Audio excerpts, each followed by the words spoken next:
Já está conosco o doutor André Marques, ele que é consultor em Direito Público e servidor do Tribunal de Contas do Distrito Federal. Nós vamos conversar com ele sobre a nova lei de licitações. Tanto que ele vai estar, inclusive, trazendo mais detalhes numa palestra que estará acontecendo amanhã, da qual também nós iremos falar. Doutor André, seja bem-vindo aqui ao nosso Justiça na Tarde, da Rádio Justiça, e mais uma vez, muito obrigado pela atenção com a emissora, doutor André. Olá, boa tarde. Eu que agradeço o convite. É uma honra estar participando aí do programa da Rádio Justiça. Pois não, muito obrigado ao senhor. Pois não, quando a gente chama aqui a nova lei de licitações, que entrou em vigor, portanto, ainda já neste ano, quais, na opinião do senhor, no estudo que o senhor com toda certeza já fez, quais são as principais modificações que esse novo instituto traz dentro dessas modificações, doutor André? A nova lei de licitações, né, ela, a 14133 de 2021, ela entrou em vigor no dia 1º de abril desse ano, né? Então, mais diferente de outras leis, ela não, no texto dela, ela revoga a 8666, a antiga lei de licitações, de 93, mas não automaticamente. As duas vão ter um período aí de convivência juntas, né? Então, isso já é um fato inédito na questão do ordenamento jurídico brasileiro, né? Que antes, essas leis maiores, ela falava que publicava, mas ela tinha um período ali de vacatio legis, né? E depois de tanto tempo ela entrava em vigor. Já a 14133 não, ela revoga a antiga lei, né? E justamente com a 10.120, que é do pregão, e a lei do RDC, do regime diferenciado de contratações, mas todas essas elas vão ter por 2 anos ainda vão estar juntas, né? Sim. Vai caber à administração, né, falar no seu edital qual lei ela vai usar, né? A nova lei, ou se vai continuar usando o pregão ou a lei de licitações antigas, a 8666. Só uma curiosidade. Então, já é um primeiro ponto. Só uma curiosidade, já que a nova lei está aí, por que a lei antiga não foi revogada, doutor? Por que ela permanece caminhando junto com essa nova lei?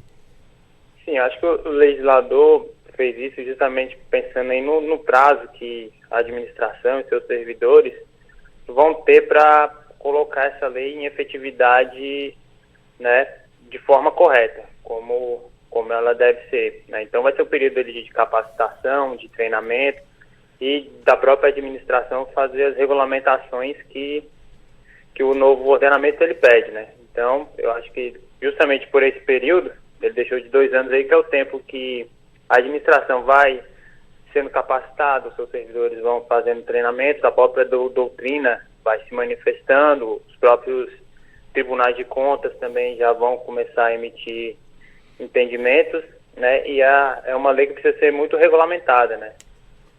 Só de pontos expressamente que precisam ser regulamentados, que a lei cita, são mais de 30, né? Enquanto a 8666 só falava em 8. Entendo. Então, ela precisa ser muito regulamentada. E a administração já está fazendo isso, né? As sedes aí, Ministério da Economia, né, com o professor Fellini na frente, já está tratando dessas regulamentações, né? Já saíram algumas, mas ainda precisa de muita regulamentação ainda. E também os servidores aprenderem na prática. Então, entendo. O que é a dica que nós aqui do escritório falamos quando fazemos consultorias para os gestores é essa, aquelas licitações mais simples, né, que não tenham tanto impacto, já comecem a fazer com a nova lei, né, para até começar a exercitar, né, ver os pontos diferentes, que a gente não pode considerar que ela é só uma continuação da 866, ela trouxe pontos muito importantes de inovação, né, e aqueles coisas mais complexas, né, continua fazendo, né, com que a administração já tem o costume, ou o pregão ou a 8666, e com o tempo vai capacitando os seus servidores. E a gente consegue, na ENAP também já tem vários cursos, nas escolas de governo estaduais também, e cursos aí de várias empresas que estão capacitando os servidores e também os escritórios, né, com as suas assessorias, como o nosso, que também trabalham nessa parte de capacitação para a nova lei. Então, o período foi justamente esse, para a administração se capacitar para, a partir do dia 1º de abril de 2023, que é quando, de fato, 8666, a 10520, que é do pregão, e a lei do RDC, elas vão deixar de existir. Então, a partir daí, é somente a nova lei, a 14133.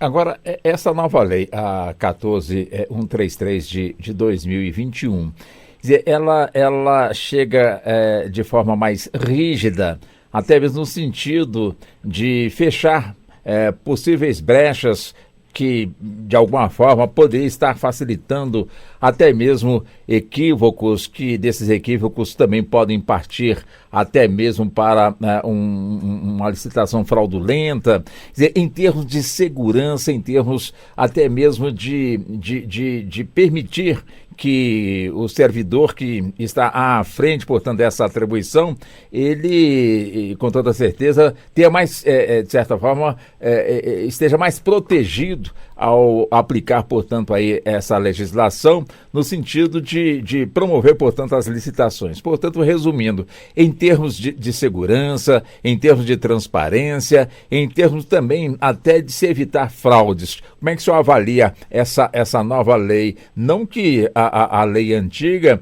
estejamos aqui, de alguma forma, colocando em xeque, doutor André. Sim, essa nova lei, ela trouxe, igual eu falei antes, ela trouxe, não pode ser entendido como a continuação do 8666. A gente não pode aplicá-la olhando no retrovisor. Sei. A gente tem que olhar para frente.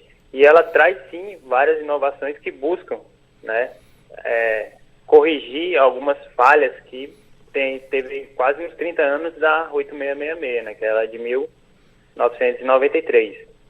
Então, até muitos doutrinadores estão chamando a 14133 não de lei de licitações e contratos, né, mas sim de lei da governança das contratações públicas. Ela trouxe no seu bojo, né, uma preocupação muito grande com essa parte anterior à licitação, né, que a lei chama de fase de planejamento ou fase preparatória, que é onde a administração tem que fazer um estudo correto, muito bem feito, né, para poder dar base para as suas compras, né, porque muitas vezes não se sabia o que tinha que comprar e comprava mal, e durante o recebimento do produto ou do serviço, os contratos aí não conseguiam ser executados de forma correta. Então, o primeiro ponto é que ela robusteceu essa fase de planejamento, né?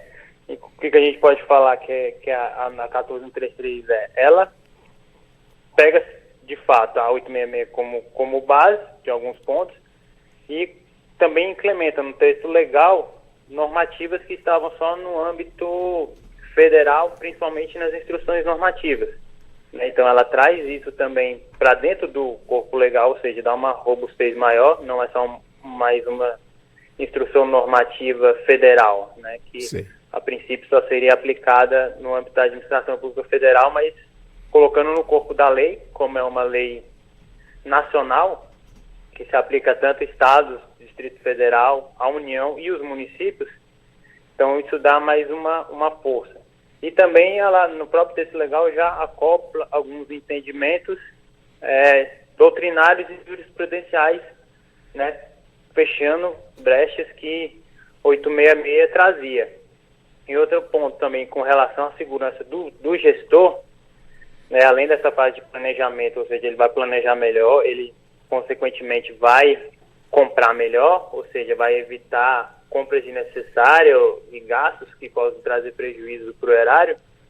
Também tem a questão da assessoria jurídica e do controle interno, que também foi colocado nessa nova lei, né, que eles têm que estar prestando apoio, né, para o gestor durante todo esse processo de contratação, né? Então, saiu muito de uma parte lá só de analisar o edital friamente e estar mais junto com o gestor ali no apoio a qualquer tomada de decisão que ele possa ter. Inclusive, ela estabelece no seu artigo 10 que se o gestor tomou uma decisão amparado no parecer jurídico lá do seu órgão, se no futuro ele for questionado judicialmente ou pelo órgão de controle externo com relação a esse ponto que ele tomou amparado, a própria advocacia pública que prestou aquela informação para ele vai defendê-lo. Né? Então a gente vê também a questão de uma segurança jurídica maior também para o gestor na aplicação dessa nova lei. Perfeito. Inclusive essa nova lei, o senhor vai estar destrinchando, né, explicando para realmente um público que quer, de fato, aprofundar mais, portanto, nessa questão. Quem vai poder participar deste evento e onde será, né, doutor André? Sim, esse evento a gente vai fazer na sexta-feira, dia 10, né, no período ali de 10h30 a meio-dia, no Simplifica PJ, lá em Taguatinga, próximo ali à Feira dos Goianos, né? A inscrição é gratuita, né? Está aberta no Simpla, né? Que é uma plataforma de eventos, então todos podem participar. E nesse ponto, como é uma palestra pequena, a gente não vai conseguir destrinchar a lei toda, mas já vai tratar nesses principais pontos, né? Da nova legislação, das principais mudanças. E o principal também, que foi outro ponto que a lei trouxe, que é o foco desse evento, dessa palestra, que junta o público e o privado, foi justamente esse espírito que a nova lei trouxe, né, de uma cooperação entre o público e o privado nas contratações públicas, quebrando um pouco ali do sentimento que a gente tem de toda vez que se fala em licitação já se pensa em desvios, né? Exato. Em alguma possibilidade de desvios, e também da administração vendo a empresa que presta o serviço como que está querendo se aproveitar, que está ganhando sem prestar o serviço, e também o setor privado, que quando participa de uma licitação tem um receio ali de prestar o serviço e não receber, como infelizmente já aconteceu algumas vezes. Então, a nova lei também se preocupou com isso e trouxe vários instrumentos dentro do próprio bojo da lei que permitem essa maior aproximação do público e do privado ali. Ela traz, né, para apoio ao gestor a iniciativa privada. Então esse vai ser o ponto principal da palestra, né, que é o novo olhar da nova lei, né, e essa junção do público e do privado para construir, né, a compra pública e a prestação de serviço público melhor, porque o serviço público está contratando e o contratado está prestando serviço, eles não são rivais. Na verdade, eles são parceiros que têm um bem comum de gerar um serviço para a população. Que esse é o principal foco da nova lei. Então, vários pontos ela trouxe essas inovações, audiências públicas, consultas públicas, a proposta de manifestação de interesse, a nova modalidade de licitação, mas tem um ponto diálogo aqui competitivo. Então, isso tudo traz o privado para perto do gestor para tomar a melhor decisão. Mas tem um ponto aqui também, doutor André, nós temos um minuto ainda, eu gostaria em um minuto se eu explicasse, porque em licitações sempre se observou a questão do preço e qualidade, ou seja, o menor preço vence. Quer dizer, nessa nova lei, se preza também pela qualidade, evidentemente também cuidando do preço, porque nem sempre o mais barato tem utilidade, tem durabilidade. Como é que ficou também este ponto? Nós temos um minutinho, doutor André. Só rapidamente, que esse também é uma inovação da lei que ela traz, ela fala que não é mais, tem um critério, né, de julgamento menor preço, mas sim melhor preço. Então, só daí dessa mudança, a gente já percebe que ela está mais não preocupada só com o preço em si, mas com a qualidade, né? Vamos supor, uma compra de uma caneta, você compra mais barato, mas se ela não funcionar, e você 50 canetas não funcionar, é melhor você comprar uma mais cara, mas vai funcionar, vai ser mais barato.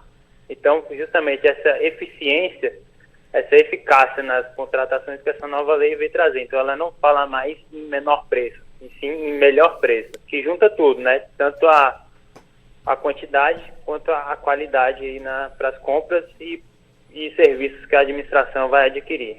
Entendi. Doutor André, foi muito bom ter conversado com o senhor, queremos aqui agradecê-lo. Evidente que fica o convite para voltarmos ao tema, que ele com toda certeza, é complexo, mas sendo explicado da forma que o senhor está nos explicando, fica mais fácil, portanto, aí a sua compreensão. Num tempo maior, poderemos então avançar mais ainda em torno dessa nova lei de licitações. Queremos aqui agradecê-lo por essa atenção, por essa gentileza, doutor André. Sim, eu que agradeço aí, a Ribeiro Viu está de portas abertas, sempre que precisarem qualquer assunto de administrativo, de contratos, de regulação, pode contar com a gente que a gente está dispostos aí para prestar a melhor informação para a população. Uma boa tarde para o senhor. Muito obrigado pela gentileza. Obrigado, eu que agradeço.